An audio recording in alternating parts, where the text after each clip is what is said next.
Dalam video kali ini, saya akan menjelaskan pengembangan pusat sumber belajar bagi guru-guru pengampu mata pelajaran Indonesian A Language and Literature di sekolah berkurikulum International Baccalaureate, khususnya untuk program diploma. Nah, kalau kita melihat dewasa ini, orang-orang banyak haus terhadap pembelajaran karena memang di internet sendiri sudah tersedia begitu banyak sumber belajar. Akan tetapi sumber belajar yang tidak dikelola dengan baik, tidak diorganisasi dengan baik itu nanti akan juga memusingkan bagi mereka yang ingin mencari informasi tersebut. Nah, di dalam kondisi inilah maka sebuah pusat sumber belajar itu hadir untuk menjawab kebutuhan pengguna atau kebutuhan orang-orang yang berkepentingan.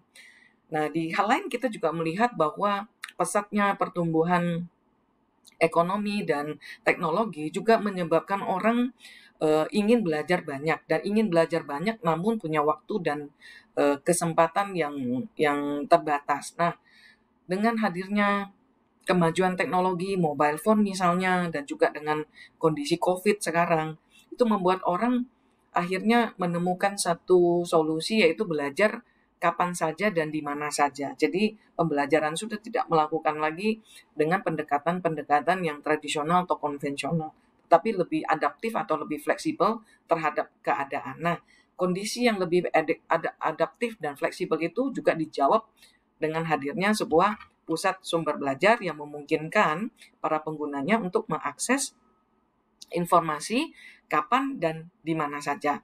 Nah, sebuah pusat sumber belajar itu didefinisikan sebagai satu lembaga yang mengembangkan, memanfaatkan, mengelola, memfasilitasi, dan meningkatkan pembelajaran, baik pembelajaran seorang pembelajar, baik secara individu maupun kelompok.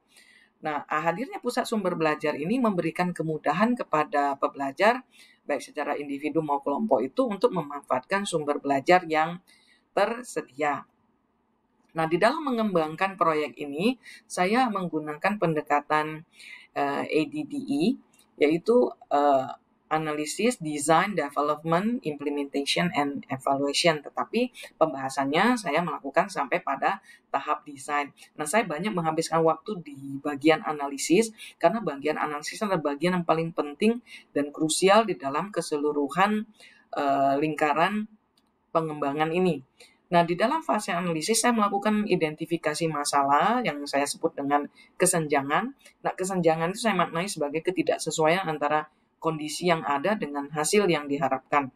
Nah, di akhir fase analisis kebutuhan nanti akan dapat diketahui atau diklarifikasi apakah masalah atau kesenjangan yang dihadapi ini perlu solusi dengan cara membangun sebuah pusat sumber belajar atau saya sebut sebagai hub of learning. Saya menggunakan hub of learning mengadopsi sebuah hub dalam komputer, yaitu sebuah sistem di mana sistem ini bisa menghubungkan satu komputer dengan komputer yang lain sehingga memungkinkan untuk sharing dokumen.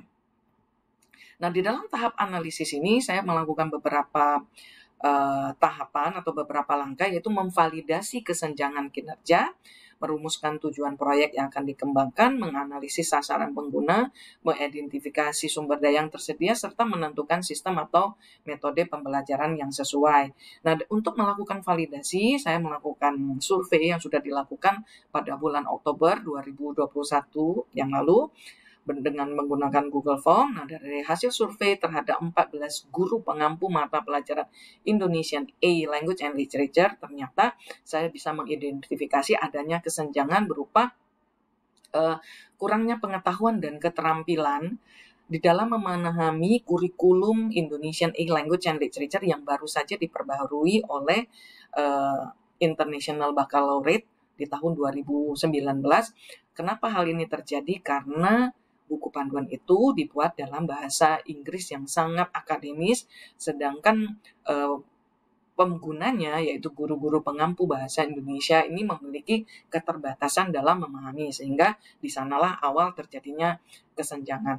Nah, setelah melakukan validasi, saya menentukan tujuan proyek pengembangan itu, yaitu untuk menciptakan sebuah wadah atau sebuah sistem memberikan kemudahan pada guru-guru ini untuk memahami atau memperoleh akses untuk memahami, mendapatkan pengetahuan mengenai apa yang ada di dalam buku panduan tersebut, serta keterampilan-keterampilan apa saja yang diperlukan.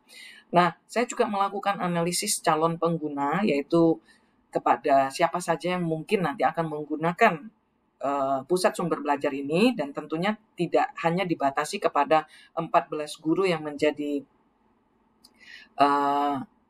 guru-guru yang bergabung nanti di dalam pusat sumber belajar, tapi juga terbuka sekali untuk guru-guru pengampu mata pelajaran Indonesian Language and Literature yang belum tergabung di dalam Learning Hub ini.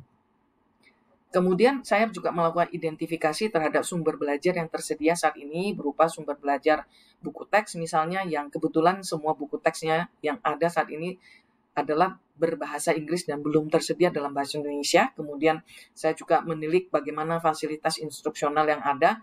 Hanya ada 1 lokal karya per tahun dan forum IDP dunia 1 kali 1 tahun, dan ini tentunya sangat sedikit sekali kesempatan untuk bagi guru-guru itu untuk saling belajar satu sama lain. Dan yang terpenting adalah sumber daya manusia yang ada pada waktu ini, yaitu Widya Iswaranya hanya 1 orang.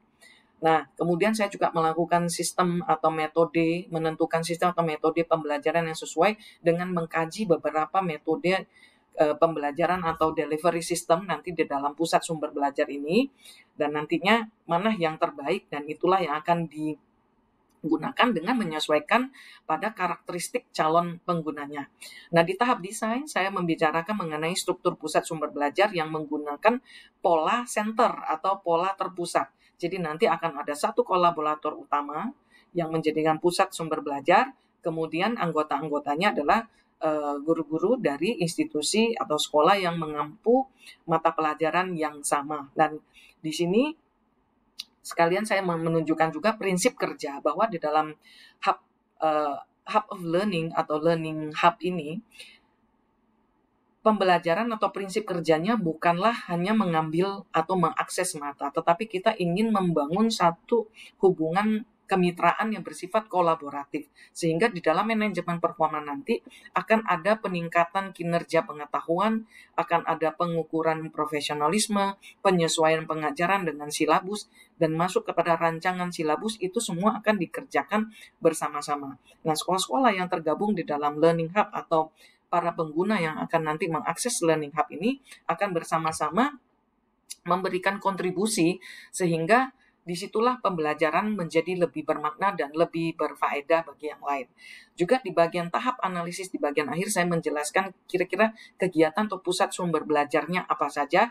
Ada 3 hal yang saya lihat menarik dan cocok sekali untuk dikembangkan, yaitu saat ini adalah kolaborasi akademis ya, sesuai dengan prinsip kerjanya yang kemitraan kolaboratif tadi, lalu berbagi sumber daya serta melakukan pengembangan profesionalisme guru melalui Sarasehan, Lokakarya, dan DP Dunia atau forum-forum diskusi online yang memungkinkan.